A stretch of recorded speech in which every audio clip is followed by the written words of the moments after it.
I have maintained and tuned Jaguar cars for many years.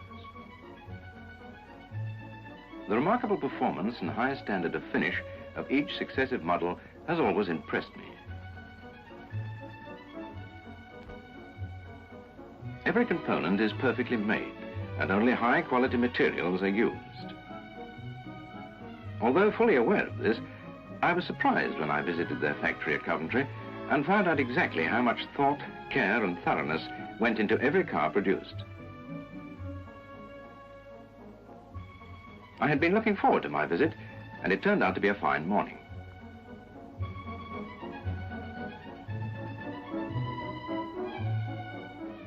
My first impression was one of size. The factory was much larger than I had imagined.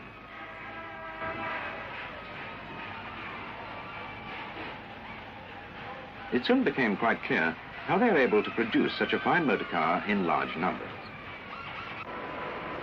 There exists a perfect balance between the use of hand labor and mass production machinery. The general pattern of production is standardized, and I started my tour in the machine shops. I saw aluminum cylinder head castings being loaded onto a track. Machining the camshaft guides was one of the first operations.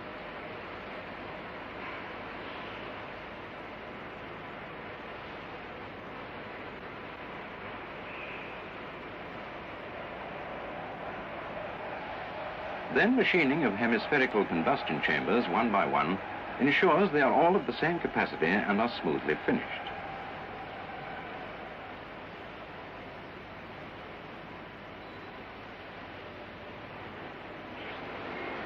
As a contrast, one operation completes drilling of all vertical holes.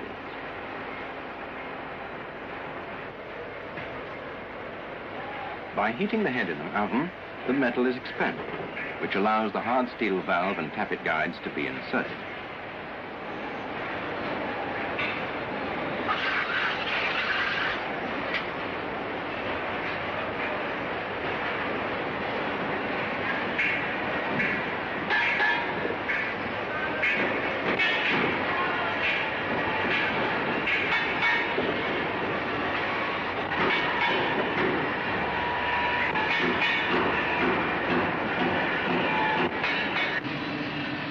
Pride is taken in outward appearance.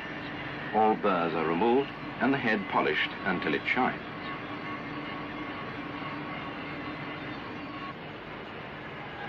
By then, the head has completely cooled and the valve guides and seats are machined.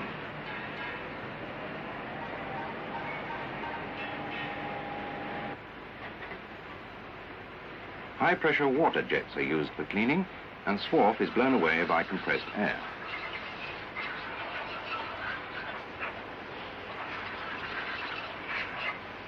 The cooling channels in the head are then sealed and filled with air. Then, by immersing in water, a check for cracks is carried out.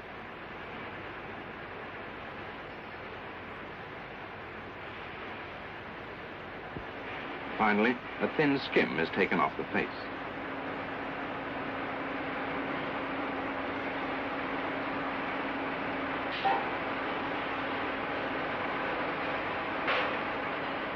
The head is inspected, and when passed, is ready for the block.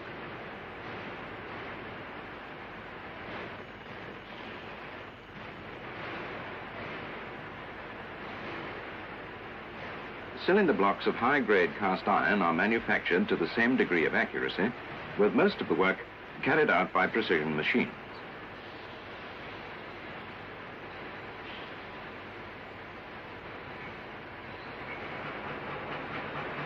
An operation that fascinated me tremendously was gear hobbing. The teeth on the blank gear shaft gradually appearing, so slowly yet so clearly. When finished, their dimensions are checked extremely carefully.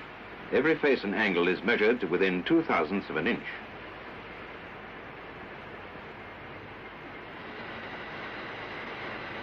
Still in the machine shop, I saw stress-relieved crankshaft forgings being first ground.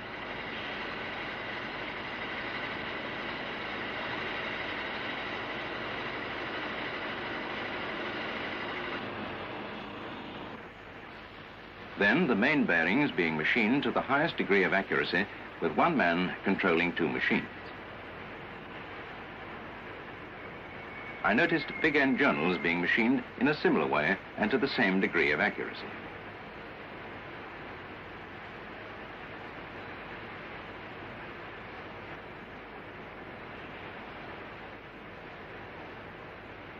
With these operations complete, the crankshaft is statically checked for balance.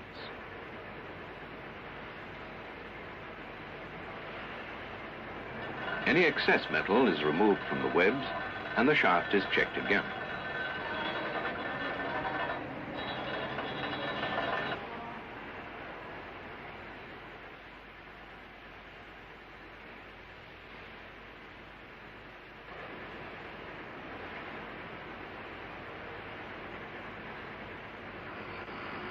Both big end and main bearings are then ground to extremely fine limits using high-speed carborundum wheels.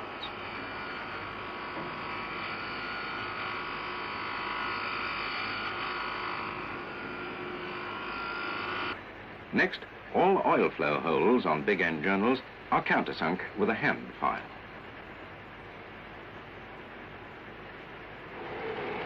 Hands and machine then work together, finely lapping and polishing all bearing surfaces.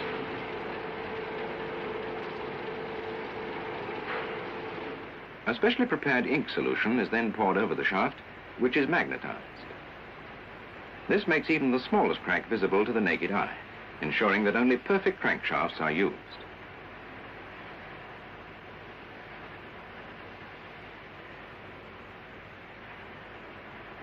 Balance is again checked, this time dynamically.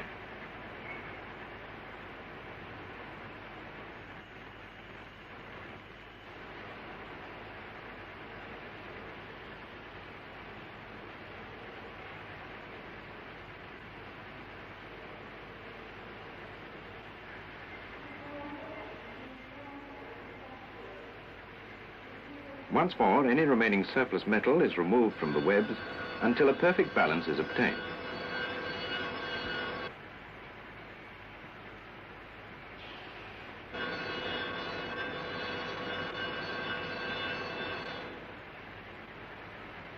A final critical examination follows before it is passed to engine assembly, my next port of call.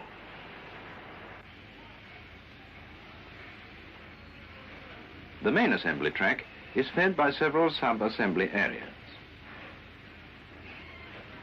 In one of these, crankshafts, flywheel and clutch are put together and balanced as a unit.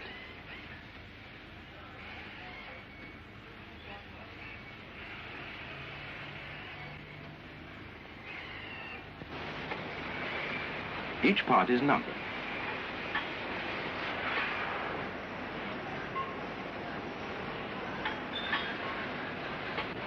Then broken down, ensuring that a matched unit is reassembled on the track. In the next bay, connecting rods and pistons are being handled.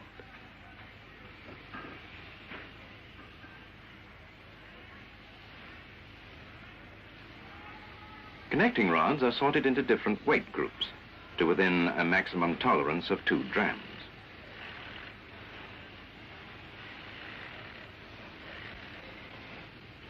End alignment is then checked to within 2/1000ths of an inch.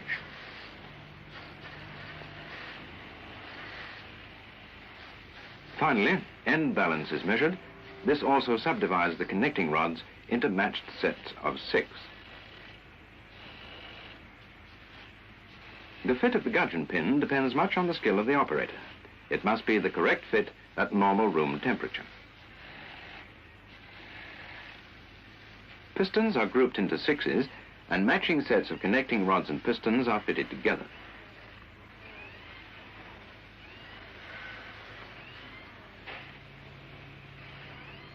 Meanwhile, on the track, assembly has been going on. The crankshaft is fitted. Pistons are inserted into their bores. Connecting rods are coupled to the crankshaft.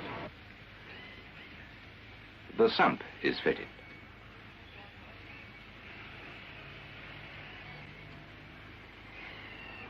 The flywheel is attached and aligned.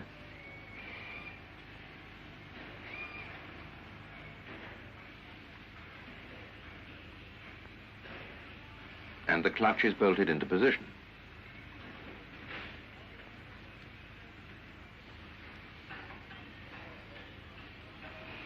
Before the head is fitted, all exhaust and inlet valves are lapped into the seats they will finally occupy.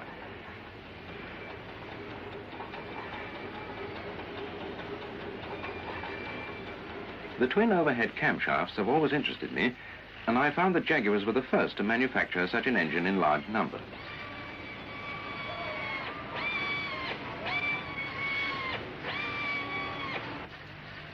With the head still free, tappet clearances are checked and adjusted. The head is then fitted to the block, making the complete engine ready for its gearbox.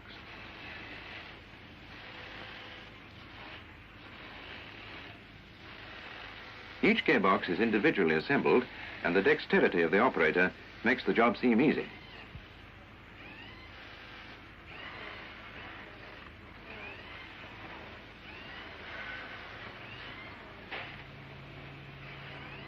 A soundproof booth is used for testing every gearbox.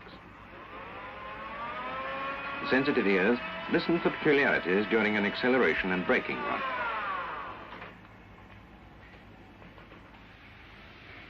Having passed the test, it is bolted to the engine.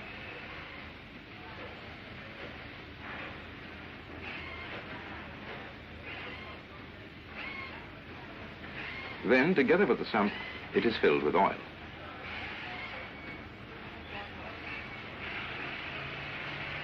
During all these operations, the watchword has been quality, with one inspector to every 9 operators. However, that is not enough, and every engine undergoes an exhaustive bench test before it is considered satisfactory. The engine is first run at a constant speed of 1,500 revs per minute for a period of 3 hours.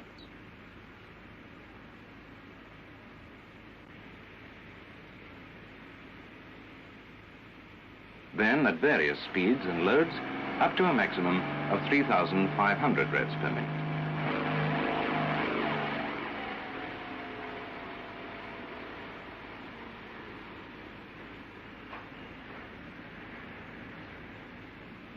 With the engine purring healthily, testing ceases.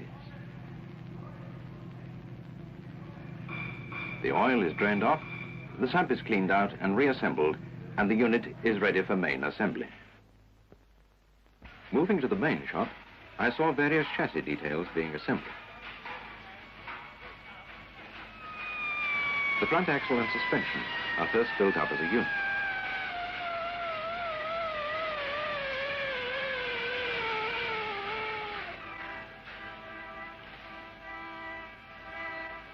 Then front and rear axles, complete with disc brakes, are fitted on a special trestle.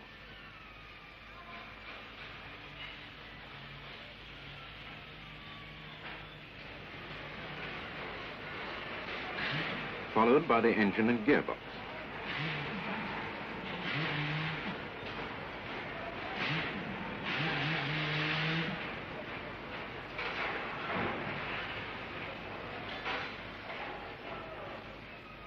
Finally, the transmission shaft is connected.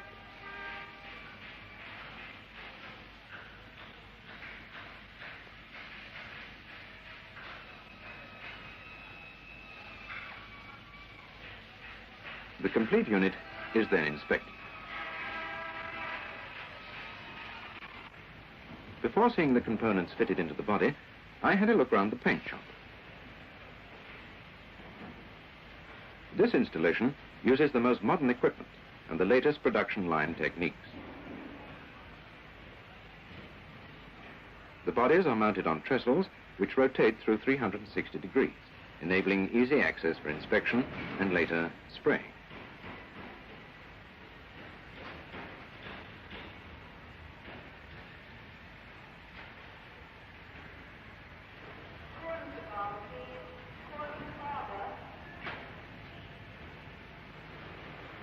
Metal finishing by hand removes all small blemishes. Then the body is taken through a complete washing and phosphating plant. This ensures that the body is thoroughly clean, free from rust, and etched for keying of all paint coats. During this process, it is also dipped in a tank of primer paint, which protects the underneath and box sections of the car against rust. The shell is then sprayed with 2 coats of primer surface paint.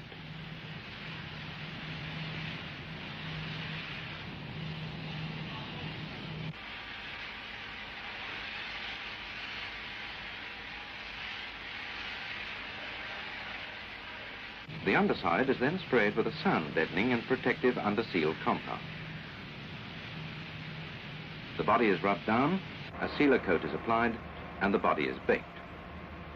After baking, the body is allowed to cool, then vacuumed and rubbed down to remove all particles, making a perfect finish possible. Then follows 3 coats of synthetic enamel, which is harder and more durable than cellulose and has a greater luster. Bodies then enter the final baking oven, and after baking are once more allowed to cool.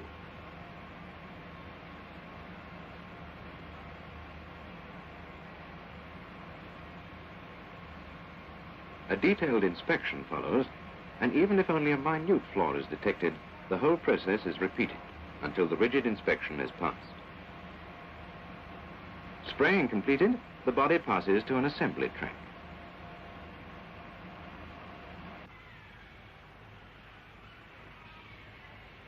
First, a wiring loom, which connects the whole electrical system, is fitted.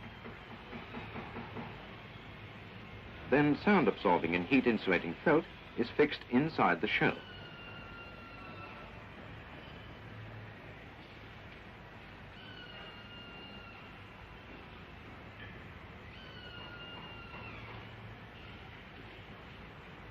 Door and window catches of heavy chrome are attached.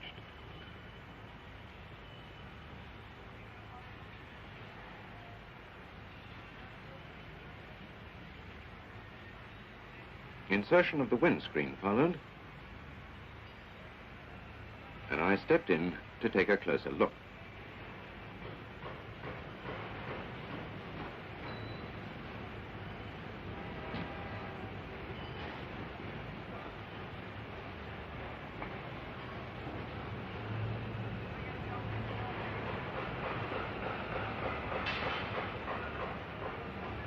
Wiring up the array of instruments and switches is a tricky operation, and feminine fingers provide the answer.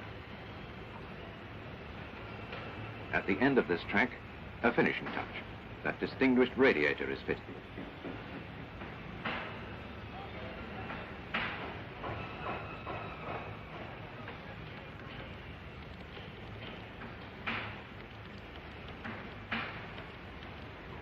The body and chassis are now ready to be married together.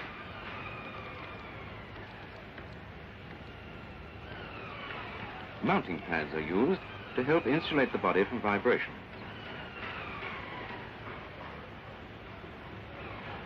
Heavy bumpers and overriders are fitted on every model.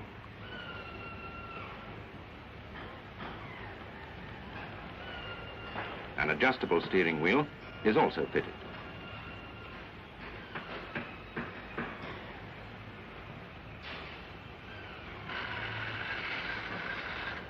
And wheels of the respective owner's choice are attached.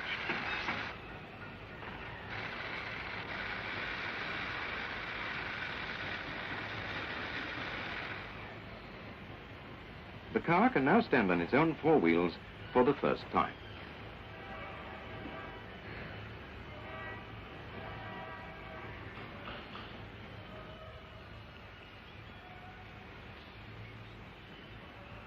The tank is filled with petrol, and the car is driven to the nearby trim and finish track.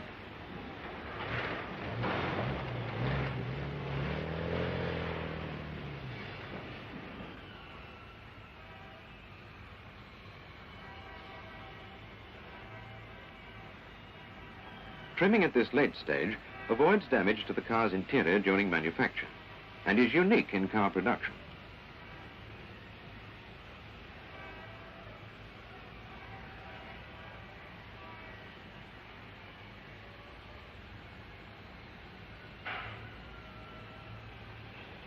Approximately 3 complete hides go into every car. They are matched for color and grain, and any blemishes or scars are avoided.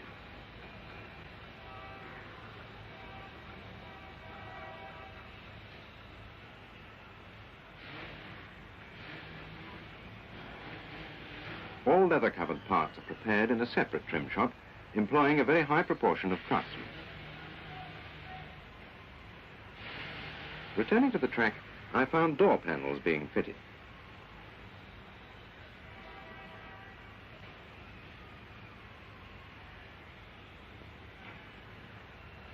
Jaguar's own workshops also produce the beautifully grained veneered woodwork, which is a feature of all their products.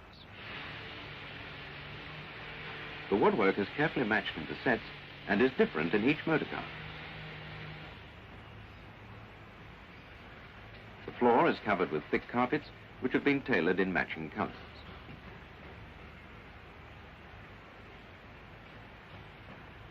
Almost at the end of production, seats are fitted. They have a steel frame and are padded with foam rubber for comfort. If required, a special mechanism for reclining the seat and holding it in any position can be fitted. At this stage, a further careful inspection of exterior and interior is carried out, and any minor adjustments that may be necessary are dealt with.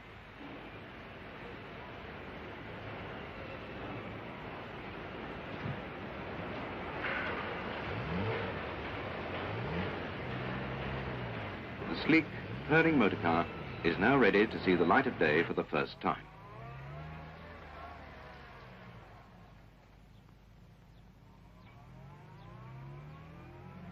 Under the care of a skilled tester, the purr becomes more throaty as he puts it through its paces.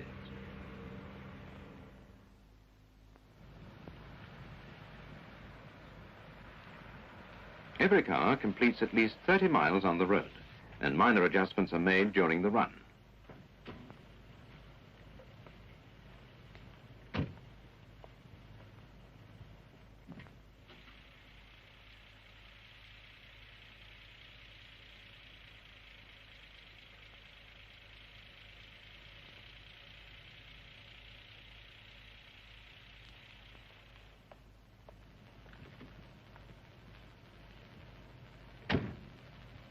Other items requiring attention are noted, and the car is returned to the service bay for any necessary rectification and for final tuning.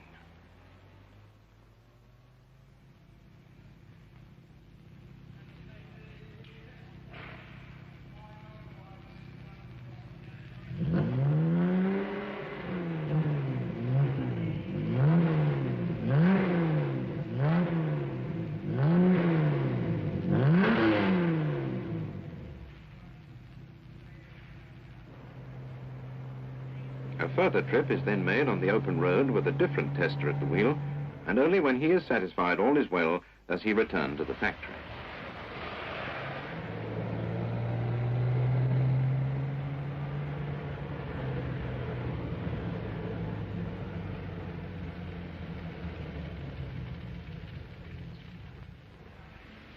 The bodywork undergoes a critical examination, and any rectification necessary is carried out. Then the interior of the car is vacuumed and brushed out.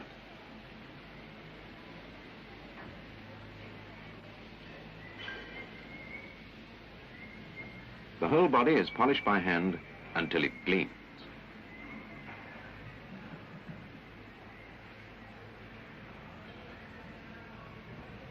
A final visual inspection takes place, and if all is well, it is passed for dispatch.